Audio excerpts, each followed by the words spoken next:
Happy New Year, everyone. It's great to be along with you as we begin a new year with the National Association of Farm Broadcasting. I wanted to provide a bit of a recap for 2021 and also a bit of a look ahead to what we have going on in 2022.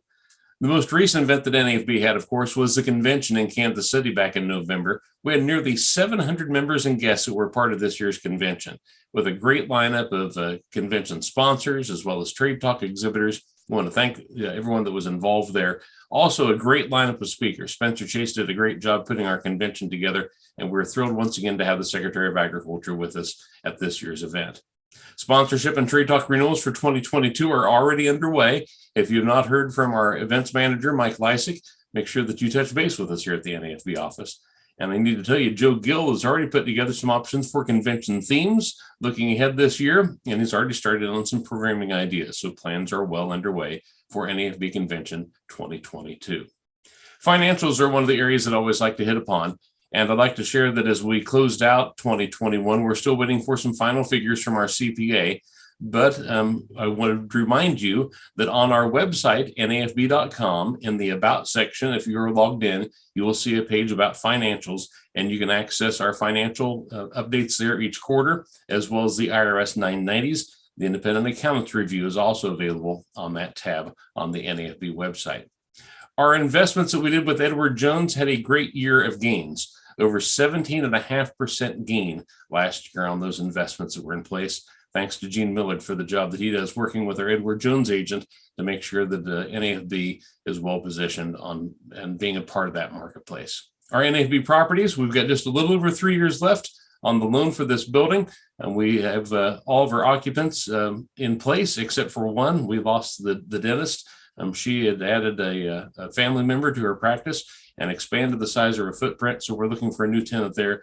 Otherwise, we've got a great set of neighbors here that are part of the NAFB properties in Platte City, Missouri.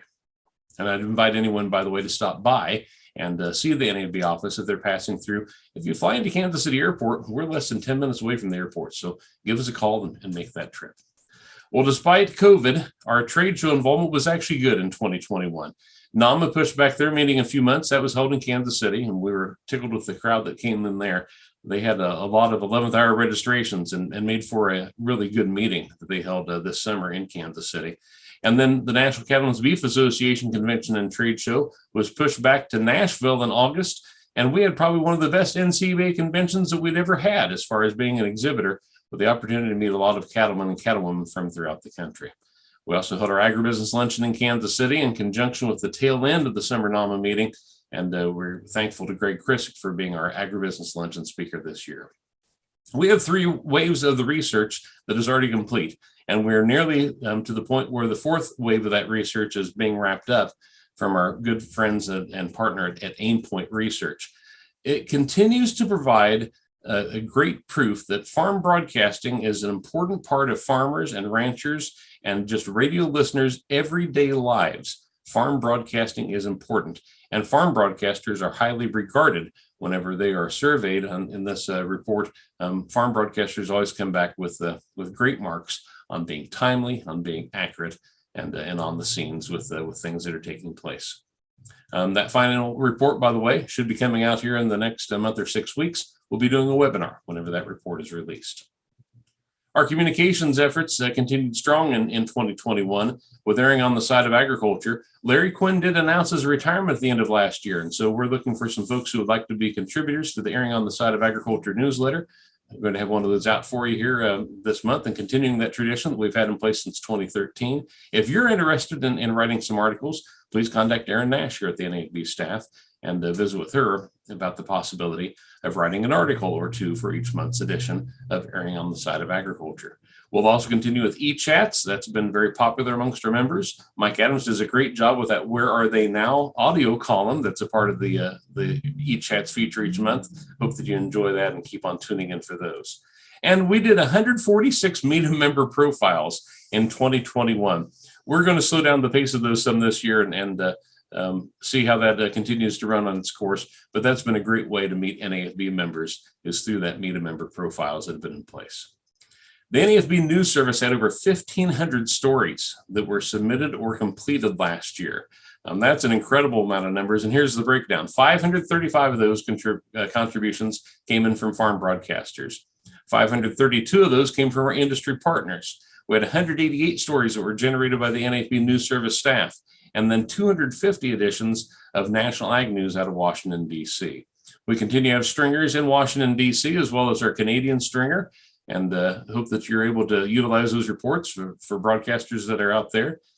If you are not a broadcaster and you're saying, what's the news service? It is a great way to reach farm broadcasters across the nation, and I hope that you'll connect with us about how you can learn more about being involved with our news service. Farm broadcasters, please contribute. That continues to be a success of the news service and keeps people coming back. And remember, there's a $100 incentive in place each month for those folks who are part of contributing stories to the NAFB News Service. Our membership, January through November last year, gained over 100 members during that time period.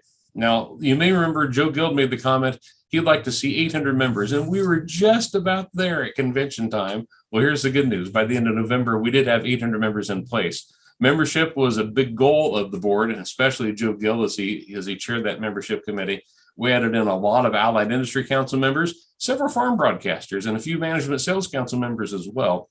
Remember, you can recruit, and when you're out there, visit with folks about being a part of NAFB and encourage them to be a part of this association. We'd love the opportunity to connect with them.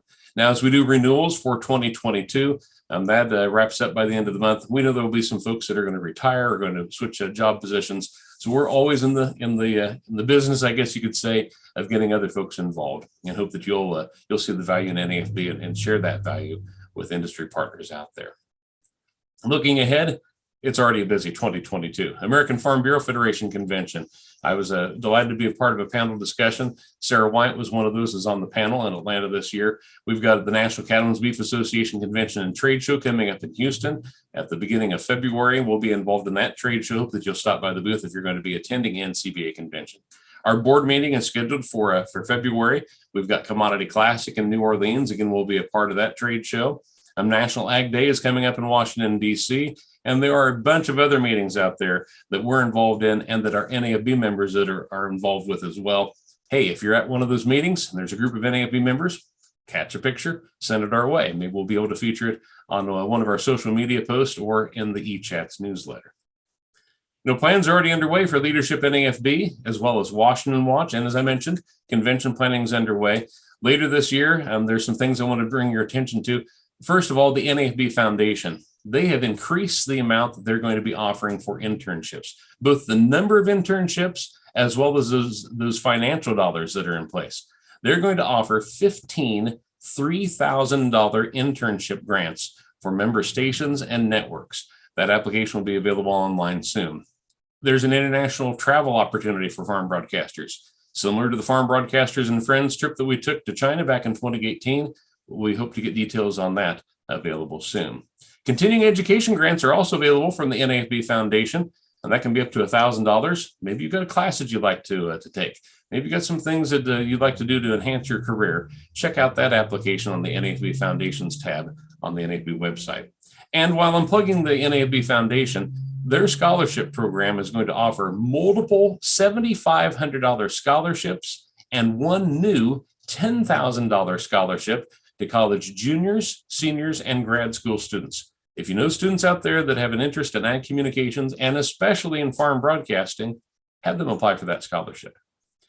On the calendar, NAMA's annual conference, the NAFB Agribusiness Luncheon this summer, Ag Media Summit, NAMA Boot Camp, Farm Progress Show, Husker Harvest Days, World Dairy Expo, Fall NAMA Conference, Ag Relations Council, National FFA Convention.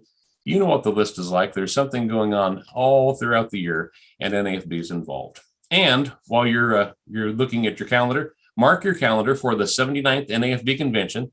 It's November 16th through the 18th at the Westin Crown Center in Kansas City. Trade Talk will be held, as traditionally is, on Thursday, November the 17th. There are great opportunities in 2022.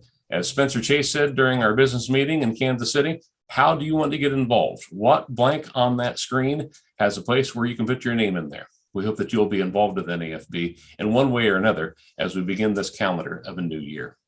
I hope that you have a great day. Look forward to seeing you sometime soon, and Happy New Year.